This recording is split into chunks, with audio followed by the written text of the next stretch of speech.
Did you hear about the statistician who took the Dale Carnegie Secret of Success course? He improved his confidence level from 95 to 99%. And we will continue with confidence intervals, but this time for proportions. This is an example a lot like one of your problems on your WebAssign. And basically confidence intervals for proportions are a lot like Z intervals for mean. In our example, the Ming Dynasty ruled China from 1368 to 1644. In one archaeological excavation site, 29 Ming vases were found among 100 pieces of ancient pottery. So we're going to let P represent the proportion of Ming vases at the excavation site.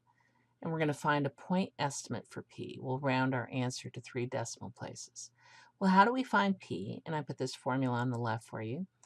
It's X, which is a number of successes. You could use R as well, divided by the total sample size. So for our case, we're going to basically do 29 divided by 100. If I did 3 decimal places, I should really add a 0 there, so 0.290. Now I'm going to estimate the standard deviation for the population. Well, we have a new formula here, sigma of P, and that should be P hat, is P times Q divided by N, and you've seen this briefly. So you're going to use this to calculate the standard deviation. There's P, 0.29, and don't forget, Q is just the completer, the complement of that. So whatever makes this 1, and in that case that's 0.71, divide by 100 and then take the square root, and I got 0.0454. I also need to construct I want to construct a 90% confidence interval. So I need to find a critical value. How do I do that? Well, I'm going to use C star inverse norm, and this is where you put the left area. So in this case, the middle area is 90. What's left of it is the 5%. So starting from the right, 0.95, and I do inverse norm of that, and I get 1.64. So my margin of error, don't forget, is your critical value times your standard deviation, which in this case is going to be 1.64, my critical value, times 0.0454, and I get 0.0745. Now I'm going to go ahead and calculate the lower and upper limits for my confidence interval. The lower limit is basically your proportion now. We're not doing an average. We're dealing with the proportion minus the margin of error for that proportion. So in our case, remember we got 0.029 for P, and we subtract our margin of error, and that gives us this value.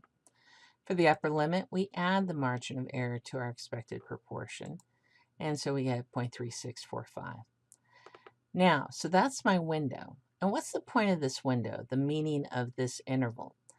Well, basically it says not 95% of the confidence intervals created using this method would include the true proportion of Ming vases. So I've created an interval. I'm predicting the true proportion is between there, but only 95% of the time when I do this will I actually capture it. Now there is a condition to use this like we had before. You may remember NP is supposed to be greater than 5 and NQ is supposed to be greater than 5. Is that satisfied for this problem?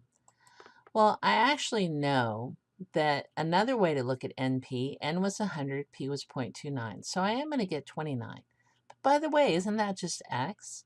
Because we said P was X divided by N, so when I multiply both sides by N, I get X.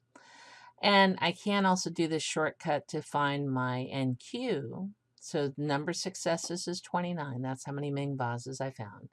And 71 times in my sample, I did not have a Ming vase. Both these numbers are greater than 5, so yes, the conditions are met. But wait, there's more. We have a wonderful shortcut on your calculator that will do these 1 proportion Z intervals for you. So if you press Stat and go to Test, you scroll to a 1 prop Z interval. You're going to have to enter a couple things. You're going to have to enter X, which is in this case the number of Ming vases we had, the sample size, and then the confidence level.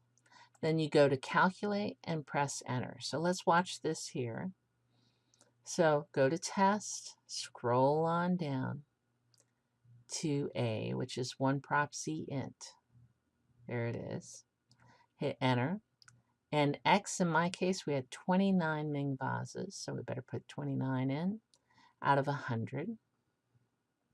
And we want a 90% confidence level, so change that to 0.9. You don't have to do any adjustment on that confidence level.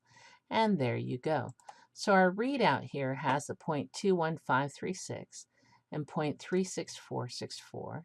There's my proportion, 0.29, which we figured out earlier, and there's my sample size.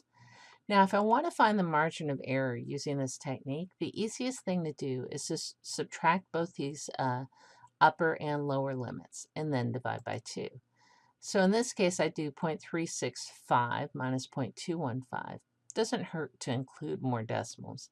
Divide by 2 and get 0.075.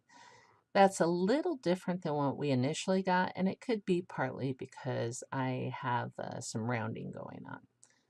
And that's pretty much it.